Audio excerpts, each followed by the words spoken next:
Voilà, demain, suite et fin de cette très belle découverte de la Camargue que vous pouvez d'ores et déjà retrouver avec tous ces reportages de notre équipe de Montpellier sur notre site internet, comme l'autre série de la semaine, des portraits de Français particulièrement attachés à leur région, à leur terroir eux aussi, des gens simples et exceptionnels à la fois. Aujourd'hui, la belle histoire d'un jeune Charentais qui pratique un métier devenu extrêmement rare. Il est l'un des derniers feuillardiers.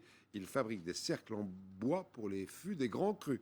À Rougnac, Kathleen Emery et Christian Barthès. Ils étaient les premiers pour monter.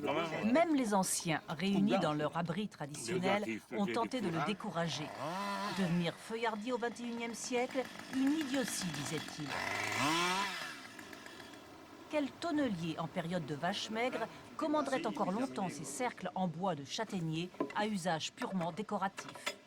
Je suis le dernier jeune à faire ce métier-là. La barrique bordelaise, elle comprend que 4 cercles en châtaignier sur un fût, alors que la barrique bourguignonne, ils mettent 8 cercles sur le fût. Le cercle châtaignier sert uniquement au prestige, à la tradition pure de l'image de marque du château. Et pourtant, ces cercles ont bien eu leur utilité à l'époque.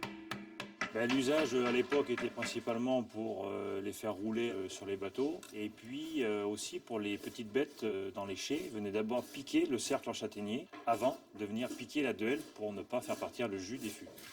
Yannick Blangetas s'est entêté. À l'âge de 22 ans, il y a 14 ans, il a décidé de succéder à son grand-père, de perpétuer le savoir-faire du feuillardier. La partie un peu difficile, c'est la fente, puisque là, il faut absolument maîtriser la fente du morceau de bois. Donc, ce n'est pas le morceau de bois qui vous guide, c'est moi qui guide la fente là où je veux et où je veux la faire aller. Alors, le bois, je le sens à force, c'est quelque chose qui est inné, après que vous ressentez naturellement. Donc, si le morceau de bois me domine, par contre, je ne l'utilise pas. C'est-à-dire qu'il est plus fort que moi, il a mal poussé, les fibres ont mal poussé. Donc c'est pas du tout la peine que je cherche à vouloir le travailler, puisque dans le déroulement de l'étape suivante, ça va mal aller et à la fin ça ira encore plus pire. Donc je l'utilise pas, je le mets en déchet. Son grand-père lui a tout appris. Il a mis au moins 3 ans ou 4 ans peut-être pour être à la hauteur qu'il est, mais il m'a dépassé, pour dire la vérité. Il a ça dans la peau, comme on dit dans notre jargon. Et c'est vous qui lui avez tout appris? Ben, certainement. Mais je l'ai de mon père, qui était un ouvrier exceptionnel dans la matière. Le savoir-faire est toujours le même. Donc à la base, il nous faut quelques outils principaux. Donc au départ, on a une serpe qui a appartenu à mon arrière-grand-père. Par la suite, une hache qui date de mon grand-père. Et par la suite, la plane qu'on utilise pour désépaissir le bois, pour l'amincir au plus raffiné pour pouvoir après cintrer et faire un cerceau avec le morceau de bois. Voici le trésor des feuillardiers, un sable très fin à la provenance gardée secrète par les anciens qui lui permet d'aiguiser ses planes à la perfection. La tâche est longue et répétitive. Aujourd'hui, il aimerait bien moderniser cette étape.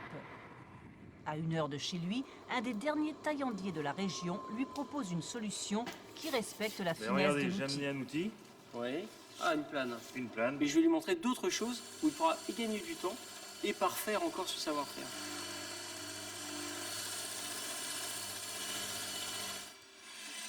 Voilà, c'est la perfection, quoi. Le forgeron va lui proposer aussi de lui fabriquer de nouvelles planes.